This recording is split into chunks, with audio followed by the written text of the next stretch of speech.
हर हर महादेव मेरे साथियों, मैं पंडित प्रभात एस्ट्रो डिवोशनल चैनल यूट्यूब के माध्यम से आपका स्वागत करता हूं। ठीक है, आज मैं बात करूंगा योगिनी वास। देखो, जैसे नक्षत्र होते हैं, करण होते हैं, योग होते हैं, वैसे योगिनियाँ भी होती हैं। 64 योगिनियाँ होती हैं और योगिनियों के वास से पता चलता है कि हमें हमारे लिए शुभ है या अशुभ है। यात्रा के समय योगिनी का बहुत अच्छा महत्व होता है। ठीक है, और ऐसा बताते हैं शास्त्र में कि जब आप चल रहे हों तो आपके पीछे योगिनी चले, चाहे आपके दाहिने, वह आपके लिए अच्छी होगी। ठीक है, तो मेरा आज जो बताने का मेन कंसर्न है आपको, जैसे आप कहीं कोई कार्य, अच्छे कार्य करने के लिए जा रहे हैं, अगर योगिनी आपके साथ है तो आपके काम अच्छे होंगे और अच्छे परिणाम मिलेंगे। ठीक है, तो उस संदर्भ में आपको बताना चाहता हूँ, जिस जातक के योगिनी देखना हो तो उसको इस पैराग्राफ, इस चीज़ के बारे में पता होना चाहिए कि योगिनी का निवास कब कब, कौन कौन सी तिथि पे कहाँ कहाँ होता है। ठीक है ना। प्रतिपदा और नवमी तिथि को योगिनी का निवास पूर्व दिशा में होता है। ठीक है, द्वितीया और दशमी तिथि को योगिनी का निवास उत्तर दिशा में होता है। तृतीया और एकादशी को योगिनी का निवास अग्नि कोण में होता है। चतुर्थी और द्वादशी तिथि को योगिनी का निवास नैऋत्य कोण में होता है। पंचमी और त्रयोदशी में योगिनी का निवास वायव्य कोण में होता है। षष्ठी और चतुर्दशी को योगिनी का निवास पश्चिम दिशा में होता है। सप्तमी और पूर्णिमा को योगिनी का निवास दक्षिण दिशा में होता है। अष्टमी और अमावस्या को योगिनी का निवास ईशान कोण में होता है। ठीक है ना, ये आपको याद करना पड़ेगा, बहुत सरल है। अब बहुत ध्यान से देखिएगा। प्रतिपदा के बाद सीधे आप नवमी उठा लीजिए।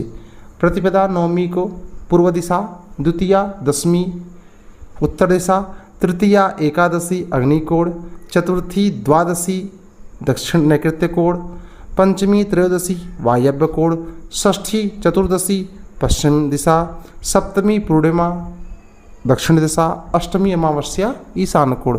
इनको याद करने से आप, कोई भी आपसे पूछने आए कि मुझे यहाँ पे यात्रा करने जानी है, या मुझे मुंबई जाना है, कलकत्ता जाना है, दिल्ली जाना है, तो उसमें योगिनी का निवास देख लेंगे। योगिनी अगर आपके पीछे चल रही है तो आपके लिए अच्छा होता है, और दाहिने हैं तो और शुभ होता है। ठीक है ना, पीछे हो और दाहिनी दिशा में हो तो समझ जाइए कि आपका अगर कार्य नहीं बन रहा तो भी काम बन जाएगा। ठीक है ना। योगिनी कैसे निकालते हैं? जन्म के समय में चंद्रमा जिस नक्षत्र में होता है, ठीक है, उस नक्षत्र की संख्या को अश्विनी नक्षत्र की संख्या से प्राप्त करें, जोड़ करके, ठीक है, गुणा करके। उसके बाद प्राप्त संख्या को जो मिले उसमें 3 जोड़ दें और 3 जोड़ करके 8 से भाग दे दें। जो शेष प्राप्त होता है वह योगिनी की दिशा होती है, दशा होती है। ठीक है ना। 64 योगिनियाँ होती हैं। ठीक है, और योगिनी की दिशा अगर आपको प्राप्त हो गया तो उसके फल के बारे में आपको दिक्कत कभी नहीं होगी। तो जिस भी जातक को योगिनी निवास देखने नहीं आ रहा है कि योगिनी का निवास कैसे पता चलेगा, कैसे होगा, तो वो हमसे हमारे यूट्यूब चैनल पंडित प्रभात एस्ट्रो डिवोशनल चैनल पे हमसे वो संपर्क कर सकता है, और अपने लिए और दूसरों को बताने के लिए भी योगिनी निवास के बारे में पता कर सकता है। ठीक है, अगर कोई जातक अपनी कुंडली बनवाना चाहता है तो हमारे वह इंस्टाग्राम चैनल पंडित प्रभात दुबे 101 पे वह हमसे संपर्क कर सकता है और अपनी वह कुंडली बना सकता है। अगर वहाँ भी मुझसे अगर बात नहीं हो पा रही हुई तो वह मेरे फेसबुक चैनल पंडित प्रभात दुबे या फिर वास्तु ज्ञान नाम से पेज है, एक ही प्रोफाइल पे वो पेज बना है, वहाँ पे वह हमारे मैसेंजर पे आके संपर्क करके अपने कुंडली के बारे में संपर्क कर सकता है और विधि पूर्वक अपनी कुंडली का विश्लेषण ढंग से करवा सकता है।